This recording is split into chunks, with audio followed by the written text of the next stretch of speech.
Horn plenty. Not horny. It's Around the Horn, delivered by Pizza Hut. Here's Tony Reale. Hey now. Well. Welcome back to the show that scores the argument and could get you sarsaparilla if you walk into the saloon. Let's meet the national panel. In L.A., J.A. Adande. Tony, based on that outfit, I bet you're expecting pictures from Peter Parker any minute now. Woody Page in Denver. This show could be characterized as the best and the brightest. Kala Shaw in Dallas. I come with the tie, you bring the vest. I can never catch up. Michael Smith in Boston.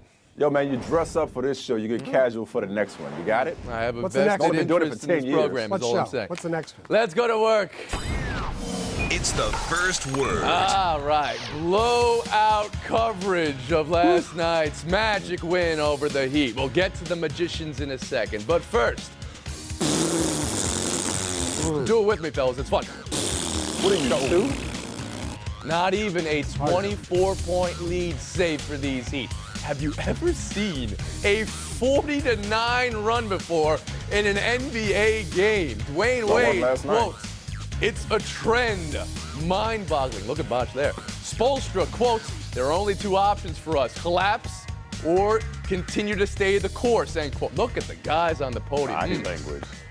What did last night's loss mean for Miami, J.A.? Well, we focused on Chris Bosh's posture and his attitude in that post-game press conference, but I think his words are important. He said, we need to be the aggressors. That starts with offense. Be aggressive offensively.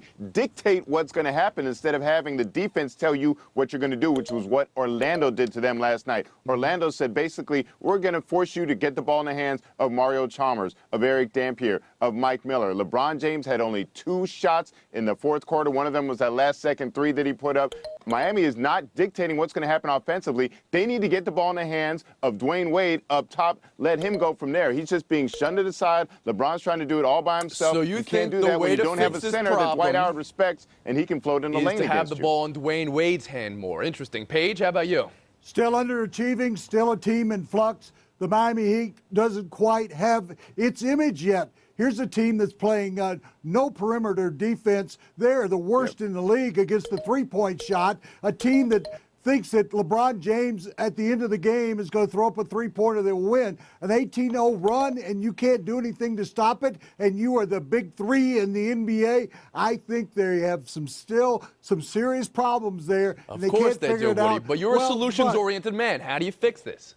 Well, first of all, you do a much better job, and I don't think Mike Bibby's the answer, of playing perimeter defense against teams. Okay.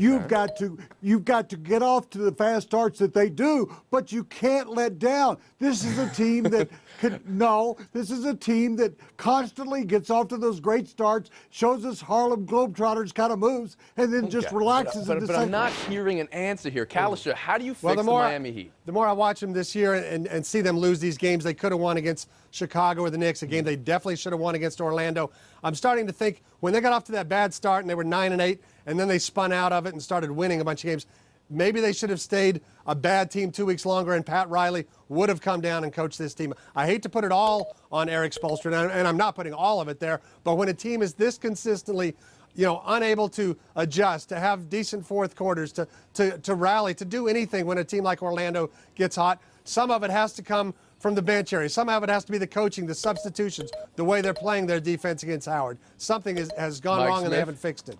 Carlos, you said the bench area. Let's stay at the bench, but not look at the head coach's seat. Looking at that press conference last night, I think it was very symbolic of the overall issue for this team. And that's that I think the pressure of this entire season, the championship expectations that they placed on themselves, but also this big three carrying this team in terms of an energy and effort standpoint is really kind of starting to get to them.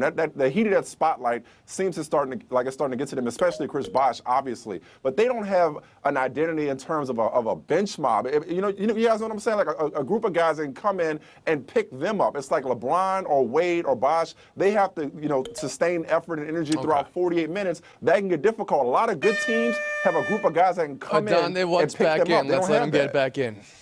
Well, they need a hierarchy. That's where they need their identity. Who's going to get the ball late in game situations? What plays are they going to run? Who are they going to go to? They have yet to establish that. Here we are 3/4 of the way through the season. I think Woody made a good point about Mike Bibby. They're 6 weeks away from the playoffs. They still don't really know who should be on the floor in the fourth quarter with their big three. It's not going to get any easier. At Spurs tonight, then they have the Bulls on Sunday. This is the toughest part of their season, and they're playing some of their worst basketball in the last 5 minutes of games. We'll move on to talk about the Magic now. The second greatest comeback in franchise history last night. The comeback they couldn't complete, but almost did last time these two played, when they almost came back from 23 down. Dwight Howard MVP case gaining some steam. And now Orlando 2/3 of the way through that pivotal Knicks-Heat-Bulls span, and they're 2 for 2. What does winning mean for the Magic last night, Kalisha? I think it does a lot because it's not just 6 out of 7. It's the magnitude of that win.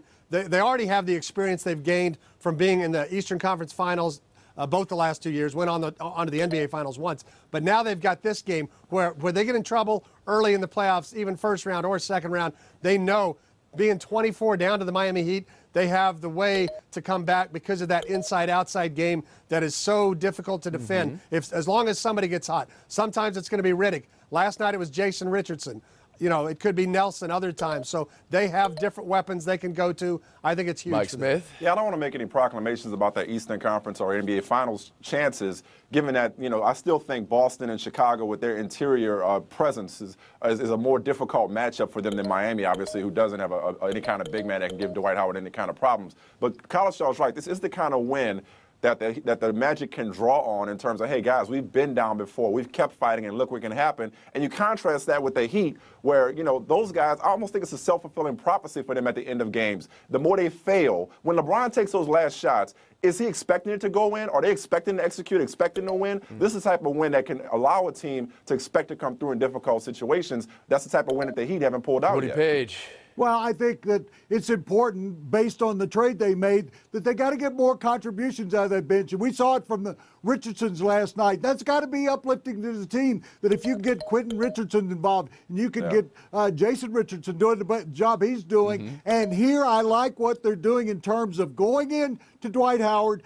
Defense is collapsing, as we saw last night, getting the ball out to the wings. And if they're shooting their three-pointers successfully, and this is a three-point dominated team, then it not only makes Dwight Howard a better player, but obviously it makes defenses back on their heels more. And I think that does give them an opportunity, much more so than a week ago when Howard was screaming at these players to start coming out of their pillows and start playing some basketball. Coming out of when their you pillows? look at their three-point shooting last night, they made 16 of 29 three-pointers. I don't think they're going to shoot that well from three over the course of a 7-game series. So you don't want to base your playoffs on that performance. However, what you did see was Jason Richardson, another good performance in a big game like he did in the playoffs several times last year. And you've seen over the course of this stretch they're on, 6 out of 7 victories in their last 7 games.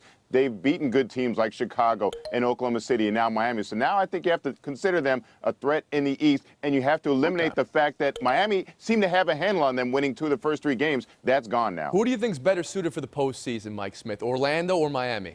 I think it's definitely Orlando because of Dwight Howard, of a legitimate MVP candidate. But all I want to say about that last game, just to put a bow on it, is Miami's defense failed them last night. If they would have just closed out on some of those threes, we might be having a different conversation. Kalisha better suited for the postseason, Orlando, Miami. Orlando, they've done it before, and they're a better team now. Page? I got to go with that, too. Miami looks confounded, confused. Orlando right now. Okay, better suited for the postseason, Orlando or Chicago? Quickly, J.A. Chicago. Chicago. Page? Orlando. Kalisha? Orlando. Chicago.